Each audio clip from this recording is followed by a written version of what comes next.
And we're back to this 66 Princeton Reverb. You can see video 1, where I go through and diagnose everything. Video 2, where I change the filter caps and the bias cap.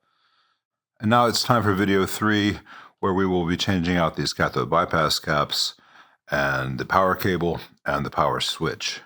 We're going to start with the bypass caps, and there's a bit of a trick to these, which I will show you in a moment. It's not a huge trick, but just something to bear in mind. The first thing I want to do is I want to apply a little bit of fresh solder to the old solder joints, which will remind them that they are indeed made of solder and want to flow. What I'm actually doing by adding a little bit of fresh solder there is introducing a bit of fresh flux. You can also use a flux pen or however you want to apply flux, but I find that this is neater because you're applying very little flux, relatively speaking. And I already have it out and handy. So I like to remove the existing cathode connections so that the wires don't get burnt in this process. As long as you remember to put them back, no harm, no foul. All right. So at this point, these cap leads on the positive side should just pull right up. Make sure I don't touch and burn that wire in the middle there. Now at the other side, let's see if I can fish this one through to show you. All right, on old fenders like this, the negative lead is usually also the same wire that runs from the board to the copper strip there, brass strip rather. So sometimes it's tucked in, you can pull it out. Other times that is that wire. So what I do is I heat it up.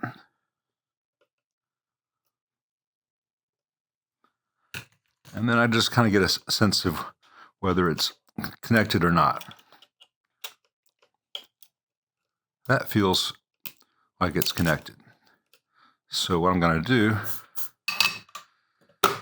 is cut off, the last quarter inch or so. Put that cap in the stash to be returned with the amp. Then I'll heat that up.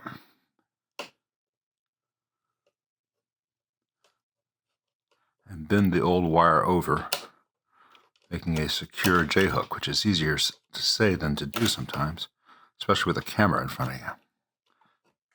This way, if this board continues to move and flex, that ground wire cannot pull out. And once I have that hook, I will then shorten it. It only needs to be just enough that it will not come out and provide some mechanical support right there. At which point I can get all the solder out of these old joints. Let me do that real fast. You can see how I do that in the previous video.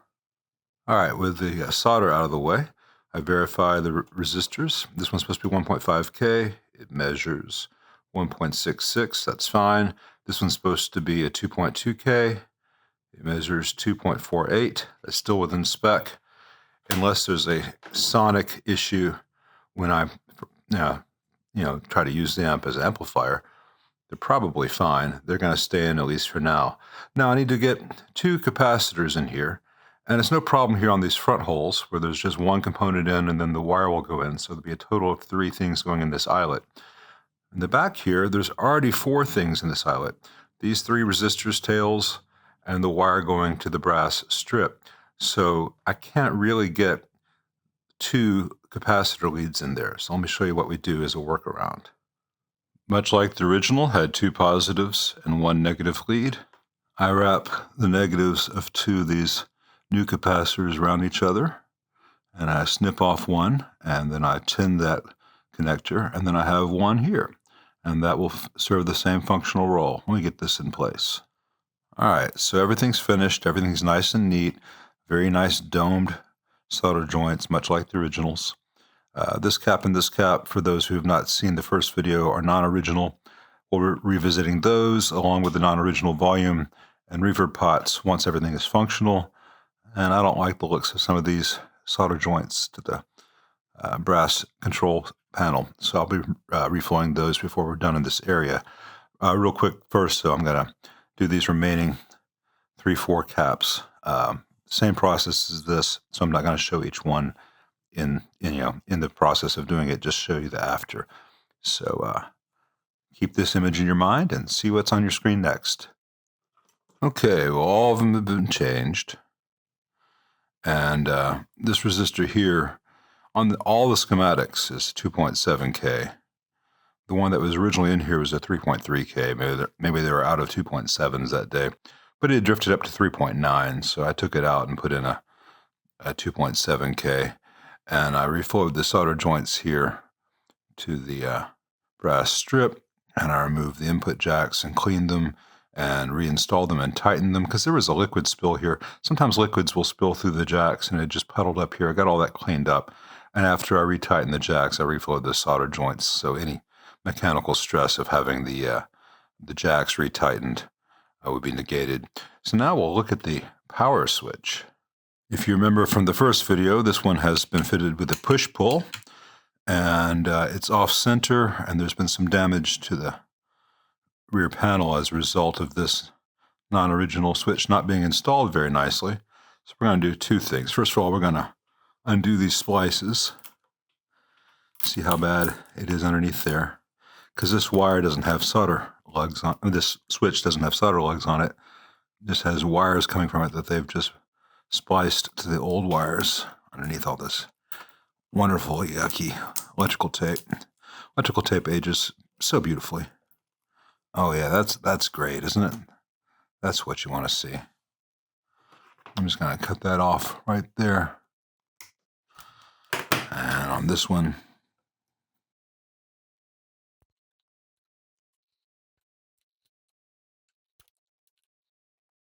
more loveliness. All right, now that those two are free, let's take this thing out. I'm going to use this knob puller, which should allow me to loosen this front nut without damaging the front panel. Do I have the wrong side?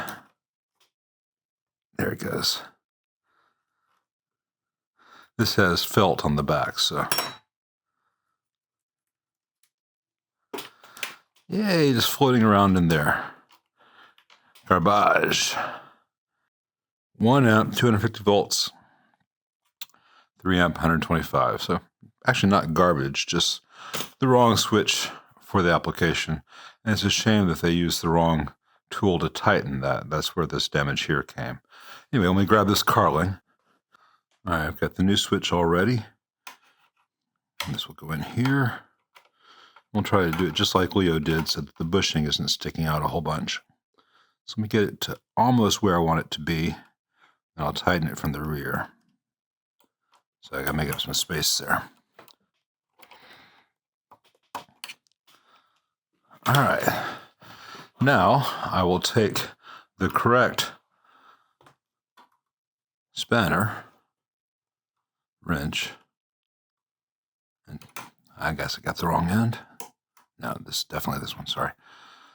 It's hard to do this with the phone between me and the work. And this will tighten this up without damaging the front plate. All right, that's good and tight, no damage. It's flush right here. You can see it's not sticking out. I guess now you can see better. So that'll be much better than it was. And I've already confirmed it has the correct fuse. Let me flip this whole thing around and remove this old power cable, the 2-conductor. We'll put a new power cable in here, and then we'll rewire the power switch, and all will be lovely. All right, let's get started. So here are the hot and neutral coming in from the wall.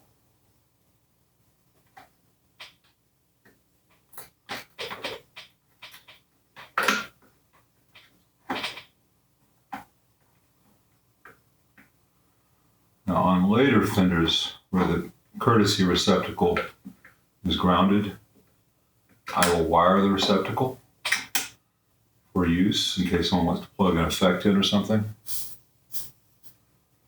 But on these earlier ones where the receptacle is not grounded, I physically leave it in the amp for cosmetics, but I don't have it connected to anything. I'll pull this in just a minute.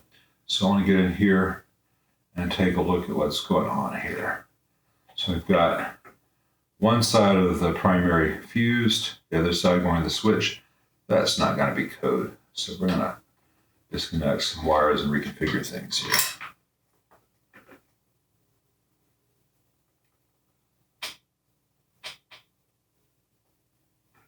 Add a little bit more solder to that old joint. The tip end of a fuse holder. It's a relatively large amount of metal. It takes a lot of heat. All right, so leave that up in the air. We won't need anything coming over here to this side. Remove those wires. They'll be returned with the amp. Actually, one of them will be repurposed in just a moment. Let's disconnect this other primary from the fuse holder.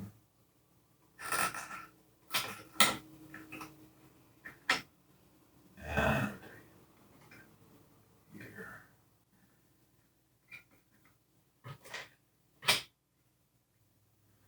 All right, now I've got the death cap here. I want to disconnect the death cap, or the polarity switch. I don't have time to explain why I do this in every video that I do this on. I've shown in other videos why it's not a good thing to have, especially once you have a grounded power cable. All right, so these connections here are not going to be used. This one will. This lone connection on this switch will let me connect the neutral at a good, safe point.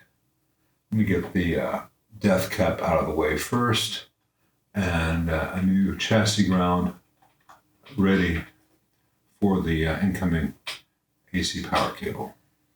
Okay, I've shown this in hundreds of videos, but never hurts to show it again. New chassis ground made over to here, so I braided the chassis, cleaned it all up, tinned it, soldered. New grounded power cable. The ground is longer than the hot and neutral. In this case, since this receptacle is not grounded, we did not use it. We're only using this one connection on the old ground switch to tie the neutral to one side of the primary. The hot goes to the innermost connector on the fuse. From the fuse to the power switch. The other side of the power switch is the other primary. It's very important that I have these little leads on this switch, not switchcraft, Carling switch bent away from each other just to get an increased space. Sometimes if they're vertical, they can kind of wiggle and be too close to each other. You can have arcing.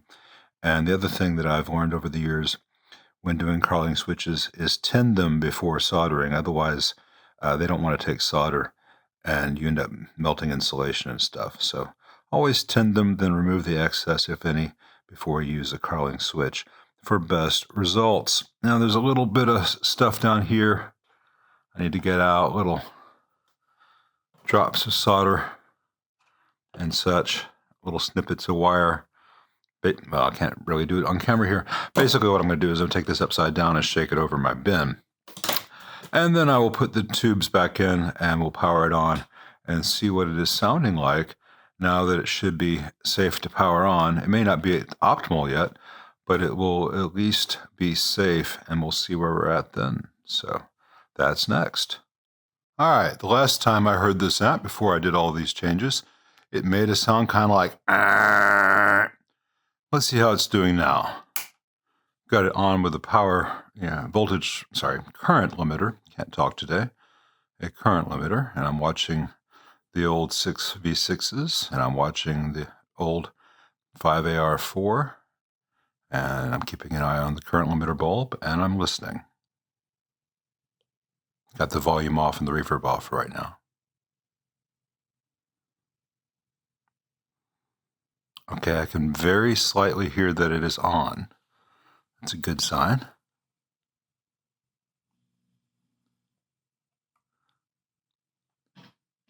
Treble pot had a little bit of dirt. Seems to be going away as I turn it. May not even need to clean it. A little bit the same on the bass pot. It's going away as I turn it. That one will need a little spray. Let's do that real fast.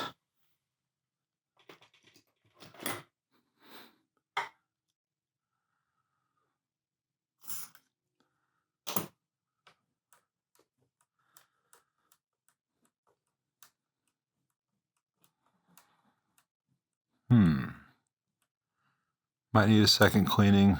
Might revisit that. Reverb noise is normal, but no noise. I mean, there's the buzz of an unconnected tank, but that's it. A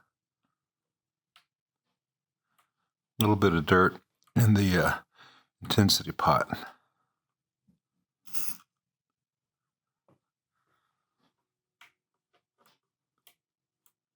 And in Princeton, you'll hear that.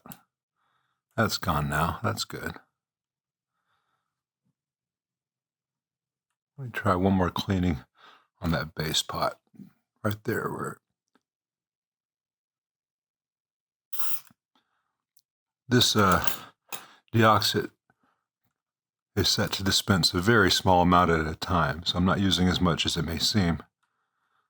And I'll follow that up with fader lube once I'm sure everything's hunky-dory. All right, let me get a guitar and see what it sounds like. The output tubes are not microphonic, that's nice.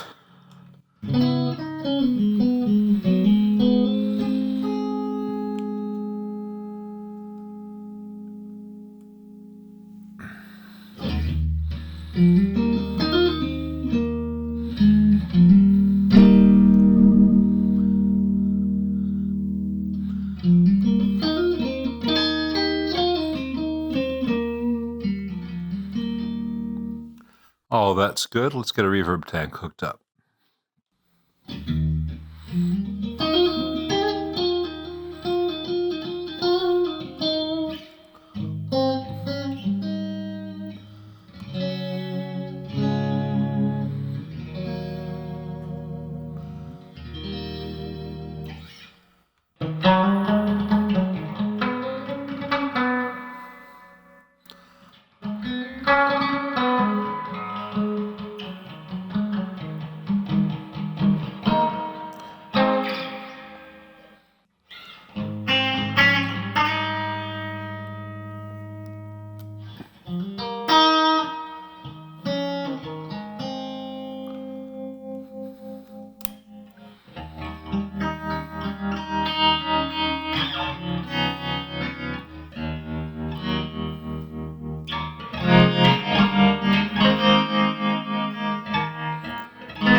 All right, so pending a longer burn-in test and seeing where I need to tweak the bias, if any, this thing is sounding beautiful. So stay tuned for more in the next video.